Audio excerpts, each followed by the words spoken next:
हमारे खुदावंद यीशु की अंजील मुकद्दस यूहन्ना के मुताबिक उसका पहला बाब 47 से 51 आया था। नतनएल ने उससे कहा, तू मुझे कहाँ से जानता है? यीशु ने जवाब दिया और उससे कहा, इससे पहले कि फेलिक्स ने तुझे बुलाया, जब तू अंजीर के दरख्त के नीचे था, मैंने तुझे देखा। नतनएल ने उसको जवाब दिया कि रब्बी, तू खुदा का बेटा, तू इस्राएल का बादशाह है।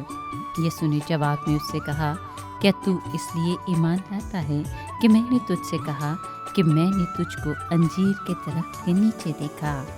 तू इससे भी बड़े बड़े माजरे देखेगा। फिर उससे कहा, मैं तुमसे सच सच कहता हूँ कि तुम आसमान को खुला और खुदा के फरिश्तों को ऊपर जाते और इब्ने इंसान पर उतरते देखोगे। पाक कलाम के पढ़े और सुने जाने पर खुदावंद की बरकत हो, खुदा का शुक्र हो। अजीज दोस्तों, आलमगीर कलीसिया 29 सितंबर को मुकर्रब फरिश्तों मिकाईल, जब्राइल और रफ़ाइल की ईद मनाती है। तीनों मुकर्रब फरिश्तों के नाम बाइबल मुकद्दस में मौजूद हैं। मिकाईल का मतलब है कौन खुदा के मानिद है। मुकद्दस मिकाईल इसराइल का खास मुहाफिज है, जिसकी अवलीन जिम्मेदारी यहूदी कौम की देखभाल और हमायत थी। मुकर्रब फरिश्ते मिकाईल को इसराइल के मुहाफिज के तौर पर पेश किया गया है। जब्राइल का मतलब है खुदा की कुव्वत। ये मुकर्रब फरिश्ता खुदा का खास कासिद है।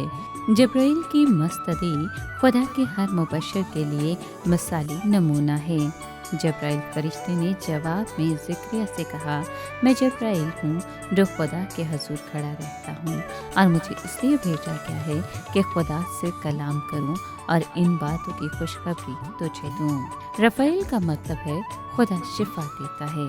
मुकद्दस रफ़ाइल का जिक्र तोबिया की किताब में मिलता है, क्योंकि उसे खुदा ने तोबिया के बाप तोबत को शिफा देने के लिए भेजा था। मुकर्रब फरिश्ते रफ़ाइल को मुसाफिरों का मुरब्बी भी कहा जाता है। फरिश्ते पाक रूहें हैं जिनका बदन नहीं होता और ये हिकमत और फरासत और कुव्वत और पाकीज़गी में अपना सानी नहीं रखते। ये खुदा की कुर्बत में रहते हुए उसके पुरनूर चेहरे का मुसलसल दीदार करते और हमेशा उसकी इबादत और हम्द व सना में मशगूल रहते हैं। बाइबल मुकद्दस में हम इन्हें खुदा का पैगाम लाते, बदी के खिलाफ लड़ते और लोगों की मदद करते हुए देखते हैं। हम खुदा से उनकी वफादारी और इंसानों की मदद जैसी नेकियों और कदरों को अपना सकते हैं। मुकर्रब फरिश्तों की ईद दावत देती है कि हम भी खुदा की मेहरबानियों और उसके जलाल पर ध्यान ज्ञान करते हुए हलीमी और वफादारी के साथ खुदा के दिए गए मिशन और अपनी रोज़मर्रा जिम्मेदारियों को पूरा करते रहें। ये मिशन शिफा, मोहब्बत के फ़रोग और खुदा की बादशाही की खुशखबरी के प्रचार का मिशन है। अपनी मेहरबानी, मोहब्बत और दूसरों की मदद करने के रवैये की बदौलत हम भी खुदा के पैगंबर बन सकते हैं। आप सबको मुकर्रब फरिश्तों की ईद मुबारक हो।